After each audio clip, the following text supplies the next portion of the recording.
Assalamualaikum warahmatullahi wabarakatuh. Halo semuanya, perkenalkan nama saya Destia Sukinawati Daulay dengan NIM A1C4220076 dari Program Studi Pendidikan Biologi Universitas Jambi. Kali ini saya akan menjelaskan hasil praktikum saya dengan judul metamorfosis. Nah, tujuan dari praktikum metamorfosis ini yang pertama yaitu untuk menjelaskan jenis-jenis metamorfosis. Yang kedua, untuk menjelaskan tahapan metamorfosis pada kodok. Yang ketiga, mampu menjelaskan faktor apa saja yang mempengaruhi metamorfosis pada kodok. Dan yang terakhir yaitu mampu menjelaskan perbedaan metamorfosis dan regenerasi. Nah, sebelum itu, apa sih metamorfosis itu? Nah, kali ini saya akan menjelaskan metamorfosis itu apa. Metamorfosis merupakan suatu proses perkembangan fase hidup hewan yang dimulai dari tahapan embrio hingga menjadi dewasa yang memiliki perbedaan bentuk atau fungsi tubuh pada setiap fasenya melalui pertumbuhan sel dan diferensiasi. Nah, metamorfosis ini dibedakan menjadi dua. Apa saja? Yaitu metamorfosis sempurna dan metamorfosis tidak sempurna. Kali ini saya akan menjelaskan metamorfosis sempurna. Metamorfosis sempurna atau yang biasa dikenal sebagai holometabola adalah proses metamorfosis hewan di mana memiliki bentuk larva yang sangat berbeda dengan bentuk dewasanya atau imago. Contoh hewan yang dengan proses metamorfosis sempurna adalah kupu-kupu dan kodok. Yang kedua, yaitu metamorfosis tidak sempurna atau biasa disebut juga sebagai hemimetabola, yaitu proses metamorfosis di mana nimfa atau hewan mudanya ini memiliki bentuk yang menyerupai hewan dewasanya atau imago. Umumnya metamorfosis ini terjadi pada hewan jenis serangga seperti belalang, capung, dan jangkrik. Nah, sedangkan hewan yang kita gunakan untuk praktikum metamorfosis ini adalah metamorfosis sempurna karena memiliki tahapan telur, kecebong, kodok muda, dan kodok dewasa. Selanjutnya yaitu alat dan bahan. Yang pertama ada pinset, yang kedua cawan petri, yang ketiga gelas plastik, yang keempat milimeter blok, yang kelima pelet ikan, dan yang keenam kertas label, yang ketujuh air, dan yang terakhir yaitu kecebong. Selanjutnya yaitu prosedur kerja dari praktikum ini. Yang pertama, berilah label pada masing-masing setiap gelas plastik, yaitu labelnya A, B, C, D, dan E. Yang kedua, masukkan air setinggi 5 cm dan 1 ekor kecebong ke dalam gelas plastik. Yang ketiga, kecebong dipelihara dalam wadah dan diberi pakan pelet ikan setiap harinya. Yang keempat, lakukan pengamatan terhadap kecebong selama 7 hari dengan memperhatikan panjang seluruh tubuhnya dan perkembangan bakal calon kaki pada kecebong. Yang terakhir yaitu ganti air pada setiap wadah kecebong di hari ketiga. Hasil dari praktikum rata-rata dari hari pertama yaitu 1,54 dan pada kecebong A perkembangan bakal calon kaki yaitu pada hari ke-6. Rata-rata hari kedua yaitu 1,76. Perkembangan bakal calon kaki pada kecebong B yaitu pada hari ke-7. Rata-rata panjang ekor kecebong pada hari ketiga yaitu 1,98 dan pada kecebong C tumbuh bakal kaki pada hari ke-7. Pada rata-rata pada hari keempat yaitu 2,18 dan pada kecebong D tumbuh kaki pada hari keempat dan rata-rata hari kelima yaitu 2,5 dan tumbuh pada calon kaki pada kecebong E yaitu pada hari kelima. panjang seluruh tubuh pada hari ke-6 yaitu rata-rata 2,75, dan panjang rata-rata pada hari ke-7 yaitu 3,04. Bahwasanya metamorfosis dan regenerasi itu berbeda.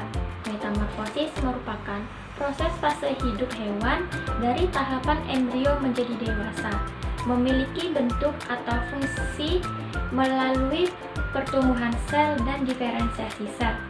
Sedangkan regenerasi merupakan kemampuan organisme untuk mengganti bagian-bagian tubuh yang rusak, luka, maupun karena autotomi. Pengalaman yang saya peroleh dari praktikum ini adalah saya mengetahui proses metamorfosis kodok, panjang ekor setiap harinya, dan munculnya bakal kaki. Kendala yang saya alami dari praktikum ini adalah susahnya mencari dan menangkap kecebong, lalu susah mencari kecebong yang belum ada bakal kakinya, karena kecebong yang saya temukan kebanyakan sudah memiliki bakal kaki. Tarik kesimpulan dari praktikum ini yaitu bahwasannya jenis metamorfosis ada dua, yaitu metamorfosis sempurna dan metamorfosis tidak sempurna. Dan tahapan dari metamorfosis pada kodok yaitu melalui tahapan telur, berudu, kecebong, kodok muda, dan kodok dewasa. Adapun faktor yang mempengaruhi metamorfosis pada kodok yaitu adanya arus air yang kuat, adanya predator ikan, dan gangguan lainnya. Dan kita juga dapat mengetahui perbedaan metamorfosis dan regenerasi. Nah, apa sih perbedaan antara kedua itu? Nah, jadi metamorfosis merupakan proses perkembangan fase hidup hewan yang dimulai dari tahapan embrio hingga menjadi dewasa yang memiliki perbedaan bentuk atau fungsi tubuh pada setiap fasenya melalui pertumbuhan sel dan diferensiasi sel.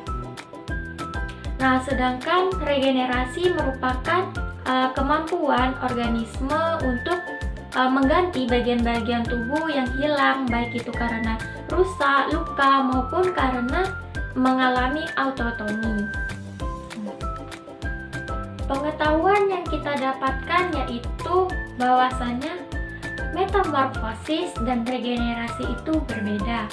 Nah, metamorfosis itu merupakan proses fase hidup hewan dari tahapan embrio menjadi dewasa, memiliki bentuk atau fungsi melalui pertumbuhan sel dan diferensiasi sel.